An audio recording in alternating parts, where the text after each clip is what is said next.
आज का topic P1 batch में सिंडिकलिज्म, श्रम संघवाद। ये एक्चुअली सिंडिकेटो एक शब्द है स्पेनिश और पुर्तगाली भाषा का, लगभग जिसका एक जैसा ही अर्थ है। इसका मतलब है कि कुछ लोग मिलकर एक संघ बना लें। जब श्रमिक संघ बनाने लगे तो उन्हें श्रम संघ कहा जाने लगा और वो सिंडिकेट्स कहलाए।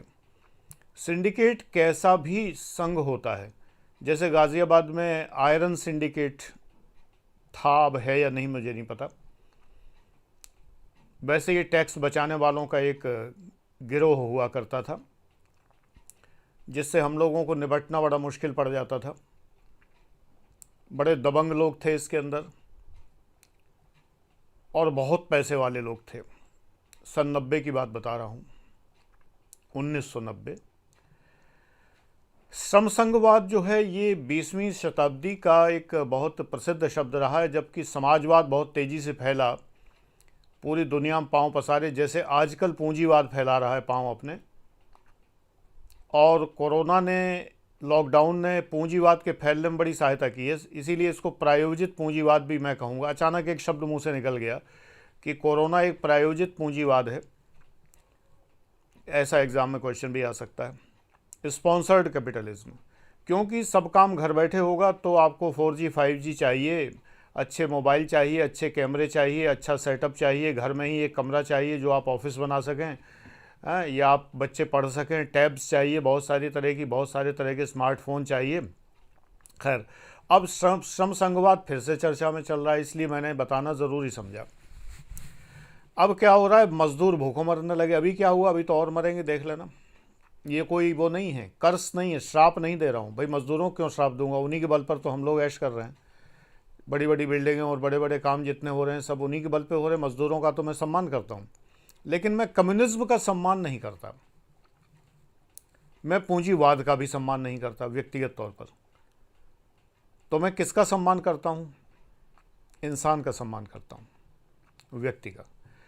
बहरहाल वो अलग बात है। श्रम संघवाद का मतलब एक रिवॉल्यूशनरी सिंडिकेटिज्म है, वो फिर सिंडिकलिज्म कहलाया।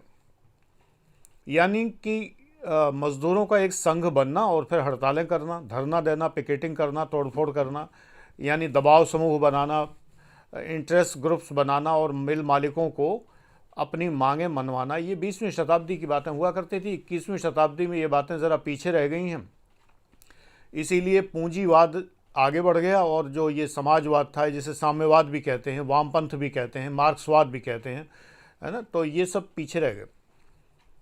1905 में फ्रेडरिक विंस्लो टेलर ने ये बात पहचानी कि ये जो हैं विश्व में एक धमक चल रही है। अब देखो, पब्लिक एड मैंने जोड़ दिया यहाँ पर। विश्व में एक बड़ी धमक दिखाई दे रही है, आहट नज़र आ रही है। किस चीज़ की? मज़दूर बहुत तेज़ी से आगे बढ़ रहे हैं और सावधान हो जाओ, नहीं तो ये मज़दूर जो है पूंजीपतियों को मार डालेंगे। 1917 में क्रांति हो भी गई और मार भी डाला गया। 15 देशों में क्रांति हुई, 15 देशों ने मिलकर USSR बनाया, जिसे सोवियत संघ कहते हैं। यही तो हुआ था। फ्रेडरिक विंस्लो टेलर ने 1905 में ही साइंटिफिक मैनेजमेंट किया और वो मानसिक क्रांति थी। और वो एग्जैक्टली ये थी, लोक प्रशासन का एक बड़ा महत्वपूर्ण चैप्टर है ये। और ये क्रांति ये थी कि पूंजीवादी और जो मिल मालिक ये बात समझ लें कि मज़दूरों को ज़्यादा दिन दबाया नहीं जा सकता है। 1864 में फर्स्ट इंटरनेशनले कार्ल मार्क्स ने संबोधित किया था, जिसमें कि विश्व के मज़दूरों एक हो जाओ, तुम्हारे पास खोने के लिए जंजीरों के सिवाय कुछ नहीं है। और अब तक का इतिहास मानव जाति के संघर्ष का इतिहास रहा है। History of Mankind hitherto is the history of class antagonism. ये बातें उन्होंने कही, मज़दूरों की समझ में आई या ना आई, लेकिन मज़दूर इकट्ठे हो गए, क्योंकि वो समझ गए कि वो उनके पास खोने के लिए कुछ है ही नहीं। वो सबसे खतरनाक आदमी दुनिया में वही होता है जिसके पास खोने के लिए कुछ नहीं होता। वो क्रांति भी कर सकता है, गोली भी चला सकता है, मार भी सकता है, जेल ही तो जाएगा ज़्यादा से ज़्यादा, और रोटी तो मिलेगी, बाहर तो वो भी नहीं मिल रही। तो मजदूर इकट्ठे होने लगे और आखिरकार कार्ल मार्क्स की जो वो थी रंग लाई जो आह्वान नीति है, और अल्टीमेटली ये हुआ। डायलेक्टिक मटेरियलिज्म का सिद्धांत उन्होंने दिया, 5 अवस्थाएं बताई इस हिस्टोरिकल मटेरियलिज्म की। अब ये मैं इतनी जल्दी बोल रहा हूँ क्योंकि ये बैच उसी प्रकार का है। इन सबको विस्तार समझाता हूँ फाउंडेशन बैच में, और बहुत विस्तार से प्रश्नों उत्तरों सहित बताता हूँ गोल्ड बैच में। तो ये सब चीज़ें आपको स्वयं पढ़नी। तो ये समझिए कि सिंडिकलिज्म पैदा कहाँ से हुआ। इसलिए हुआ कि मालिक लोग अत्याचार कर रहे थे मजदूरों पर। आज के समय में वो नहीं है बात। तो फ्रेडरिक विंस्लो टेलर ने ये किया कि कारखानों को साइंटिफिक बनाया, मजदूरों को आराम दिया, उनके हाथों को आराम दिया, पैरों को आराम दिया, उनकी गतिविधियां जो वो हाथ चलाते थे, पैर चलाते थे, चलते थे, उठते थे, इनको थर्बलिक कहा। और ये थर्बलिक्स कहलाते हैं। 18 थर्बलिक होते हैं, यानी गतिविधियां होती हैं शरीर की, इनको ईजी किया जिससे कि उन्हें थकान ना आए। और थकान अध्ययन किया, फटीग स्टडी की, टाइम स्टडी की, और ये सारी स्टडीज़ करने के बाद जो मज़दूर 8 घंटे में काम करते थे वो 6 घंटे में निपटा दिया, 5 घंटे में निपटा दिया। फिर भी मज़दूरों को छोड़ा नहीं, उनसे कहा बाकी का पैसा लो। तो जो मज़दूर जितना पैसा मिल रहा था उससे उन्हें ज़्यादा पैसा मिला, ज़्यादा प्रोडक्शन मिला, मालिक भी मज़े में, मज़दूर भी मज़े में। कार्ल मार्क्स का जो साम्यवाद था धराशायी हो गया, धरा धरा रह गया। ऊपर से रूस में भी, उस समय रूस देश जो था वहाँ भी इसकी आहट हुई, और टेलरिज्म जो है वहाँ पर प्रचलित हो गया, और इस्तेखानोवाद के नाम से, इस्तेखानोइज्म के नाम से ये प्रचलित हुआ। और उसको जो है वहाँ लोकप्रियता मिलने लगी, जहाँ पे मज़दूरों का बोलबाला था 1905 में, क्योंकि वो तो 1864 से ही चल रहा था, 1864 से ही। तो ये हालत हुई कि लगने लगा कि ये जो कार्ल मार्क्स का मार्क्सिज्म है, मज़दूरों का आह्वान है और मज़दूरों को इकट्ठा करने का सपना है, ये सब वैसे ही मार्क्स की मृत्यु हो चुकी थी, तो ये तो सब धराशायी हो जाएगा, अब आगे चल के कुछ होना वाना नहीं है। ये होने लगा। तो फिर से जो है ये सिंडिकलिज्म उठ खड़ा हुआ, और ये कहा गया कि ये मालिकों की चाल है, और ये मालिक मज़दूरों का खून चूस लेना चाहते हैं, उनको आराम देने का बहाना करके उनसे ज़्यादा काम लेना चाहते हैं। नो डाउट इसका पैसा दे रहे हैं। तब वही प्रसिद्ध नारा लगाएगा कि पैसा ही सब कुछ नहीं है, मज़दूरों का खून चूसना है पैसा देकर। धीरे धीरे सिंडिकलिज्म प्रचलित हो गया। तो इसमें बहुत सारे नाम हैं, स्कॉलर्स हैं बहुत सारे। इसमें थॉर्प हैं, और कौन है मैं देख के बताऊंगा आपको। थॉर्प हैं, THORPE, इनका नाम प्रसिद्ध है। Ralph Darlington, Marcel van der Linden, नाम बहुत ज़्यादा याद करने की ज़रूरत नहीं है। राल्फ डार्लिंगटन फेमस हैं थोड़े ज़्यादा। फिर एनार्को सिंडिकलिस्ट, मैंने एनार्किज्म बताया था ना, एनार्को सिंडिकलिस्ट पैदा होने लगे, काउंसिलिस्ट पैदा होने लगे। तो ये सब तमाम सारी विश्व में इंडस्ट्रियल वर्कर्स की यूनियन बनने लगी, एसोसिएशन बनने लगी, और भारत में भी बहुत प्रचलित हो गई। इंदिरा गांधी ने इन्हें बहुत हवा दी। इंदिरा गांधी ने मार्क्सिज्म को और मतलब कम्युनिज्म को और इन सब चीज़ों को काफ़ी, क्योंकि रूस से उन्हें सहायता चाहिए थी, पाकिस्तान को अमेरिका सहायता देता था। पाकिस्तान की अमेरिका की रणनीति थी, क्योंकि पाकिस्तान से होकर ही वो रूस से लड़ सकता था। पाकिस्तान होते हुए अफ़गानिस्तान और वो सब रास्ता, ईरान इराक वगैरह, बाकू बातुम के कुएं, और उसके बाद उज़्बेकिस्तान वगैरह फलाना रास्ता, रूस के लिए रास्ता खुला था, हाईवे था उसके लिए। इंडिया होके जा नहीं सकता था, रूस के बीच में हिमालय पर्वत अड़ा हुआ है, पर्वत वो सबसे ऊँचा। तो वो उसकी वजह से इंडिया को अमेरिका ने भाव नहीं दिया। तो अमेरिका के पास एक ही चारा था, इंदिरा जी ना होती दूसरा कोई होता तो वो भी यही करता। उन्हें गालियां देना या उनको बुरा भला कहना व्यर्थ है कि वो 70 साल तक लूटते रहे फलाना ढिमाका, ये सब व्यर्थ की बातें।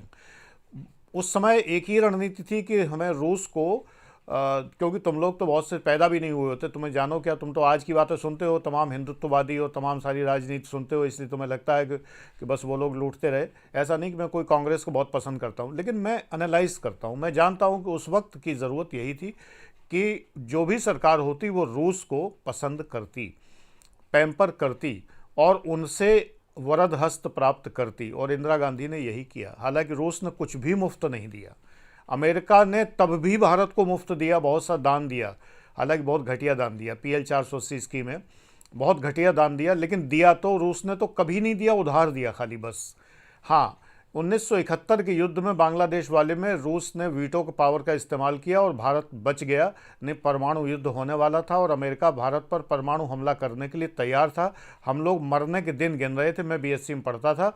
एंटरप्राइज जहाज़ी बेड़ा आ गया था हिंद महासागर में, और अमेरिका ने कह दिया था कि 3 दिन बाद भारत पर परमाणु हमला किया जाएगा।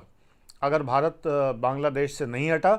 और एक बात मैं महत्वपूर्ण बता दूं, बांग्लादेश पर भारत की जो नीति थी, नो डाउट वो गलत थी। पाकिस्तान का एक हिस्सा पाकिस्तान से अलग कराने वाले हम कौन होते हैं, लेकिन ज़बरदस्ती इंदिरा गांधी ने किया, ये भी एक गलत नीति थी। जैसे नेहरू जी की चीन नीति गलत थी, इस मामले में इंदिरा गांधी 100% गलत थी। लेकिन वो जानबूझ के ध्रुवीकरण कर रही थी रूस को अपने पक्ष में करने के लिए। उन्होंने यही किया था जिससे कि ऐसी सिचुएशन पैदा हो जाए कि रूस भारत को पेट्रोनाइज करे और रूस भारत पर वरदहस्त रखे, जिससे रूस मतलब यूएसएसआर, हम लोग रूसी कहते हैं उस ज़माने के लोग, तो यूएसएसआर भारत पर वरदहस्त रखे और इसके बाद अमेरिका और रूस में ठन जाए, हम खड़े तमाशा देखें और गुटनिरपेक्ष देश कहलाएं और जो है परम शांति का जाप करते रहें, पंचशील के सिद्धांत अब दुनिया में प्रचारित करते रहें और अंदर ही अंदर पाकिस्तान को तोड़ दें। और हमने तोड़ दिया। इंदिरा गांधी की नीति की ये सफलता थी नो डाउट, लेकिन अच्छी नीति नहीं थी, जिससे हिंदुस्तान पाकिस्तान में तो युद्ध हुआ ही, और इसके अलावा क्या हुआ, हिंदुस्तान पाकिस्तान ही नहीं, ये हिंदू मुस्लिम शत्रुता में बदल गया। ये बहुत बुरा हुआ और ये उनकी नीति बहुत बुरी थी। उन्होंने हिंदू मुस्लिम शत्रुता करा के मुस्लिम वोट बटोरे, आगे के लिए मुस्लिम अपीजमेंट किया, जिससे मुस्लिम वोट उनके हो गए पूरी तरह से, जबकि उन्होंने एक मुस्लिम राष्ट्र को तोड़ के दो कर दिया। ये बात मुस्लिम भारत के कभी नहीं समझ पाए और वो इंदिरा गांधी को बहुत अपना क्या कहना चाहिए, ये समझते रहे कि वो हमारी बहुत अच्छी सपोर्टर हैं। ये बात वो समझ ही नहीं पाए कि उन्होंने पाकिस्तान को तोड़ा जो कोई नहीं तोड़ पाया था। तोड़ा पूर्वी पाकिस्तान हुआ करता था, वो बांग्लादेश हो गया, और ऊपर से एक मुस्लिम राष्ट्र अपने फेवर में कर लिया। शेख मुजीबुर रहमान हमेशा जब तक जिंदा रहे तब तक वो जो है भारत के पक्ष में रहे। एक मुस्लिम राष्ट्र पक्ष में कर लिया, एक मुस्लिम राष्ट्र विरोध में हो गया। पूरी दुनिया में अमेरिका केवल उसका पक्षधर था, रूस उसका विरोधी हो गया। ऊपर से पंचशील सिद्धांत के नाम पर नेहरू और नासिर और टीटो का जो गठबंधन था, यूगोस्लाविया का और मिस्र का, इजिप्ट का, वो मजबूत बना रहा। इसके अलावा तमाम देश, इजराइल की नीति और फ़िलिस्तीन की नीतियों में भारत बहुत ज़बरदस्त तरीके से सफल रहा। ये उन्हीं का करिश्मा था। और ऊपर से इंदिरा गांधी की दोस्ती कैनेडी से भी रही, फिट्ज़गेराल्ड, जॉन फिट्ज़गेराल्ड कैनेडी, यानी अमेरिका के राष्ट्रपति, और इसके तमाम वो उसके परिणाम आगे कभी मैं बताऊंगा। अरे इतने मज़ेदार कहानियां हैं, ये इतनी इंटरेस्टिंग चीज़ें हैं, P1 बैच में सुनते रहोगे बहुत ज्ञान बढ़ेगा। फालतू बातें तो इसमें होती नहीं, तो जो फ्री चैनल पे होती थी। तो अब ये जो है सिंडिकलिज्म जो उभरा, वो इसलिए उभरा क्योंकि रूस का जो वो था मज़दूरों का जो उन्होंने शगुफा छोड़ा था, वो टूट रहा था, तो ये उभरा। और इसमें ये तमाम सारे लोग जो हैं, स्पेनिश लोगों ने बहुत ज़्यादा इसमें भाग लिया है। Lucien Vander Walt, LUCIEN, Lucien Vander Walt, पढ़ते कुछ और है, फ़ोन ऑन पढ़ते होंगे जो भी पढ़ते हैं, वी नहीं पढ़ते, फिर F पढ़ते हैं, लेकिन हम तो फ़िलहाल वांडर ही पढ़ेंगे। ऐसे ही फ्रेंच एनार्किस्ट थे और लीडर थे एमिले पोगेट, POUGET, एमिले पोगेट। ये भी एक बहुत प्रसिद्ध सिंडिकलिस्ट रहे हैं। बहरहाल सिंडिकलिज्म इंडिया में धीरे धीरे दम तोड़ गया और इसका श्रेय पूंजीवाद पसंद करने वाली पार्टियों को दिया जा सकता है, जैसे कि भाजपा, भारतीय जनता पार्टी पूंजीवादियों की पार्टी है, व्यापारियों की पार्टी है और धीरे धीरे पूंजीवाद ला रही है और अच्छा कर रही है। ये समय की मांग है। इस समय मैं कहता हूँ अगर कांग्रेस भी होती तो उसको यही करना पड़ता। क्यों नहीं किया ये? राजीव गांधी के समय में जितना भी कैपिटलिज्म आया है उतना कब इंदिरा गांधी के समय में आ सकता था? कभी भी नहीं आ सकता था। कैपिटलिस्टिक नीतियां ही तो आई हैं। तमाम FDI बढ़ा है उनके समय, मनमोहन सिंह के समय में FDI बहुत सारा आया भारत में। ये कैपिटलिस्ट पॉलिसीज़ हैं। सिंडिकलिज्म ख़त्म हो गया था मनमोहन सिंह के ही टाइम में।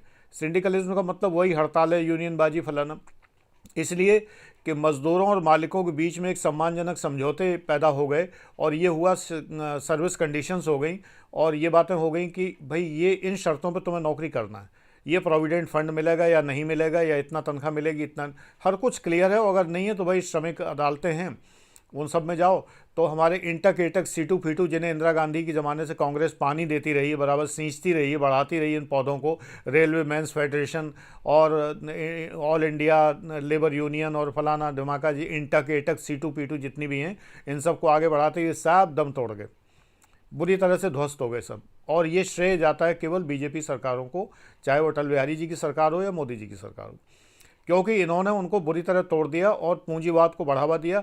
स्पष्ट बढ़ावा इसको हम क्रोनी कैपिटलिज्म कहें, क्रोनी कैपिटलिज्म कहें भले ही, जो कहते हैं, या इसको हम मिलोक्रेसी कहें, MILO, मिल, मिल माने मिल कारखाने, मिलोक्रेसी कहें, क्रोनी कैपिटलिज्म कहें, लेकिन जो भी कहें फिलहाल यही ज़माना है, यही ज़रूरी है। पेटीएम को समर्थन, पतंजलि को समर्थन, अंबानी को समर्थन, अडानी को समर्थन, ये इन सबको अपना लेना, बड़ी आलोचना होती है। मैं बिल्कुल इस चीज़ की आलोचना, मजाक कर लेता हूँ लेकिन आलोचना नहीं करता। ज़रूरी है हमें पूंजीपतियों को पटाना। पुराने ज़माने के राजा महाराजा होते, नगर सेठ की बड़ा सम्मान करते दरबार में, भाई नगर श्रेष्ठ ही आए हैं, नगर सेठ आए हैं। तो आज के नगर सेठ अंबानी हैं या ये लोग हैं। अब मेहुल चौकसी भाग गया या वो नीरव मोदी भाग गया तो वो भाग गए सो भाग गए, उनको क्या कर सकते हैं। कोई मोदी जी ने थोड़ी भगा दिए। किसी के सरनेम मोदी हो तो इसका मतलब क्या मोदी नगर का मोदी जी का है? ये तो बेकार की बातें हैं, फालतू के लोग करते हैं। ये आप इन पछड़ों मत पड़िए बिल्कुल ही, है ना। तो 15 मिनट पूरे हुए। मैंने इतनी स्पीड से खींचा है आज कि ये 30 मिनट के बराबर वीडियो हो गया है। आप आराम आराम से देखिए, और ये डबल स्पीड पे देखने की आदत मत डालिए, नहीं कुछ समझ में नहीं आएगा। Thank you.